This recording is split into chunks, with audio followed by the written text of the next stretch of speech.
Follow along, Catholic pilgrims, as we follow French doctor of the Church, St. Francis de Sales, through his book, Introduction to the Devout Life. Tune in as we read through this practical guide for living out the Catholic faith well. Hello, pilgrims, welcome back.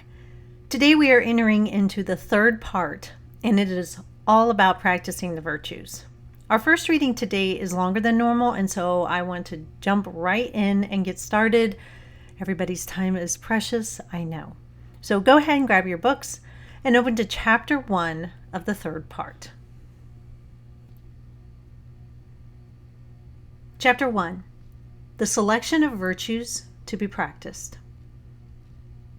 The queen bee never settles in a hive without being surrounded by her swarm. And charity never takes possession of a heart without bringing in her train all other virtues, exercising and bringing them into play as a general his troops. But she does not call them forth suddenly, all at once, nor in all times and places. The good man is like a tree planted by the waterside that will bring forth its fruit in due season, because when a soul is watered by charity, it brings forth good works seasonably and with discretion. That music which in gladness rejoices our hearts is an intrusion in the time of heaviness. There are some who make a great mistake in striving after some special virtue by acting upon it at unsuitable times. They are like those philosophers of old who insisted on always laughing or always crying. And what is worse, such persons find fault with those who differ from them. The apostle bids us weep with them that weep, and rejoice with them that rejoice. And charity is patient, benevolent, liberal, prudent, and kind. But there are some virtues of universal application, and which should infuse their own spirit into everything. We have but rarely opportunities for the practice of courage, magnanimity, and great sacrifices. But every action of our daily life should be influenced by gentleness, temperance, humility, and purity. Some qualities may be more eminent, but these are the most needful. Sugar is more agreeable than salt, but salt is in much more universal requisition. Therefore, we should be rich in these everyday virtues, of which we stand in such perpetual need. We ought always to give the preference to those virtues which are most incumbent on us, and not to those which are most agreeable to our inclinations. St. Paula took delight in the practice of bodily mortification, thereby enhancing her spiritual consolations. But obedience to her superior was a higher duty, and therefore St. Jerome allows that she was wrong in fasting immoderately, contrary to the direction of her bishop. So the apostles, who were commissioned to preach the gospel and feed the souls of men with the bread of life, rightly judged that they must not forsake this duty in order to minister to the bodily needs of the poor, although in itself that was so sacred a duty. Every station in life imposes some peculiar obligation. Different virtues are incumbent upon a bishop, a prince, or a soldier. The wife has her duties and the widow hers. And although all should practice every virtue, still each should seek chiefly to advance in those peculiarly required by the state of life to which God has called them.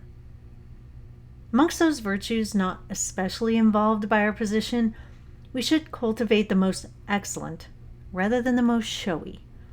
Comets ordinarily appear larger than the stars and attract our eyes more, but they are not really to be compared to the stars either in grandeur or quality, and only appear larger to us because they are so much nearer the earth, and their substance is less pure than that of the stars.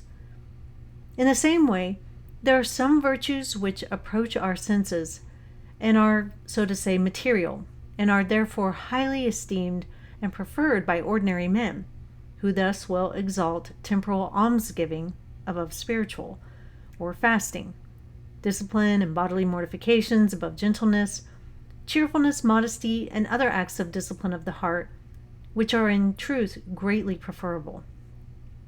Do you, Philothea, seek the highest virtues? Not those most lauded, the best, not the most obvious. the truest, and not the most showy. It is a good practice to select some particular virtue at which to aim, not neglecting the others, but in order to give regularity and method to the mind. There appeared once to St. John, Bishop of Alexandria, a beautiful virgin arrayed in royal robes, shining brighter than the sun and crowned with an olive wreath. She spoke to him, saying, "I am the king's eldest daughter, and if thou wilt make me thy friend, I will lead thee into his presence." Then he knew that this was God himself teaching him to have mercy upon Christ's poor, and from that time he devoted himself to the practice of that virtue, so that he has been always known as St. John the Almoner. Eulogius the Alexandrian, seeking specially to dedicate himself to God, and not having resolution either to embrace the solitary life or perpetual obedience, brought a wretched, diseased man into his house, as an occasion for practicing charity and mortification, vowing to serve and honor him as a servant his Lord.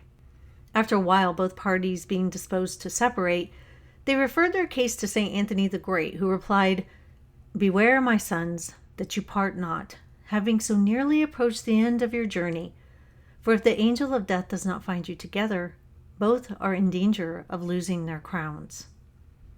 The King St. Louis regularly visited his hospitals and ministered with his own hands to the sick. St. Francis loved poverty above all things, calling her his bride. St. Dominic specially devoted himself to preaching, and hence the name of the order of preachers. St. Gregory the Great took great delight in welcoming pilgrims, therein imitating the patriarch Abraham, and like him receiving the King of Glory under a pilgrim's form. Tobias adopted the charitable habit of burying the dead. St. Elizabeth loved to set aside her royal independence by the entire subjugation of herself and her whole will. When St. Catherine of Genoa became a widow, she devoted herself to serving in the hospital.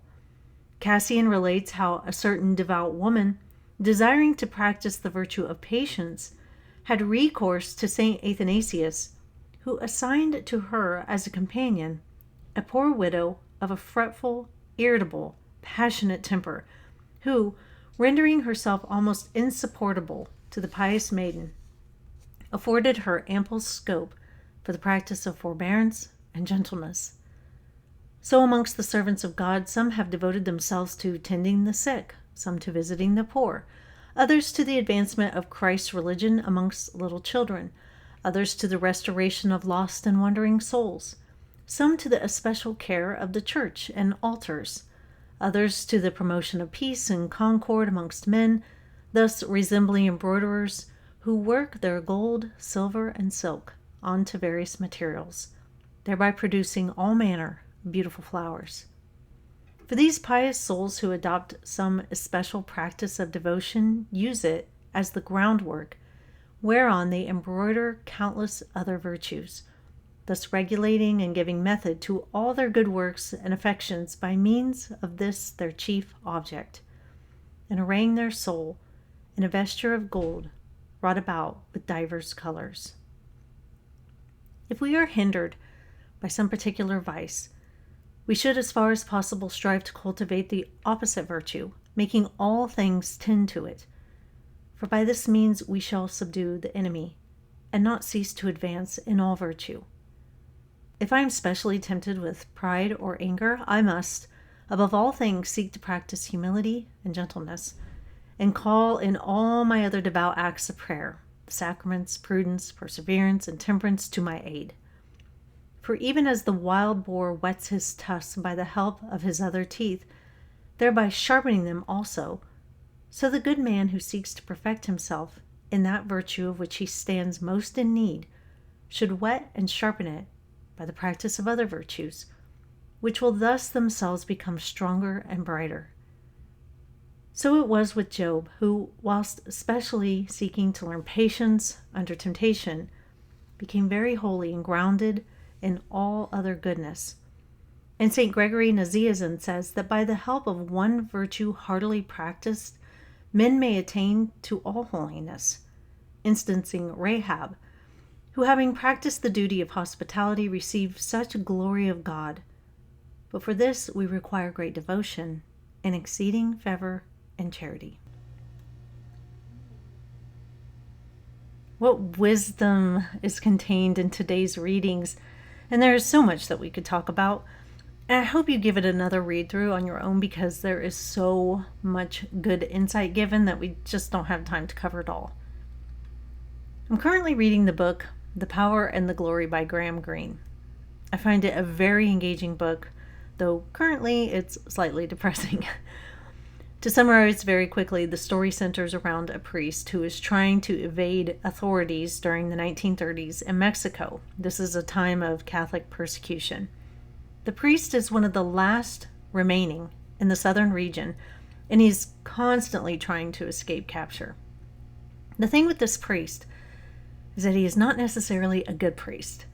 He knows it, and he readily tells people that he is unworthy and a great sinner and not fit to be respected. He's not a good priest, but he's not an evil man. And so you don't dislike him. At least I don't dislike his character. His character, though, shows the frailty of the human condition. And he's constantly thinking bad about himself and kind of sees himself as a lost cause. He thinks of himself as unworthy to be a priest. And the entire time I'm reading this, I keep thinking, but you could start over again. He has given himself over to many vices, but each day is a day that we can ask God for graces to start living out the virtues. And maybe at some point, this priest will come to that understanding that he is not doomed to a life of vice.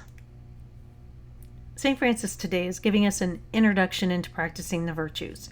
He doesn't single out any specific one, but he shares with us the fact that there are some virtues that, quote, should infuse their own spirit into everything, unquote, such as gentleness, temperance, humility, and purity.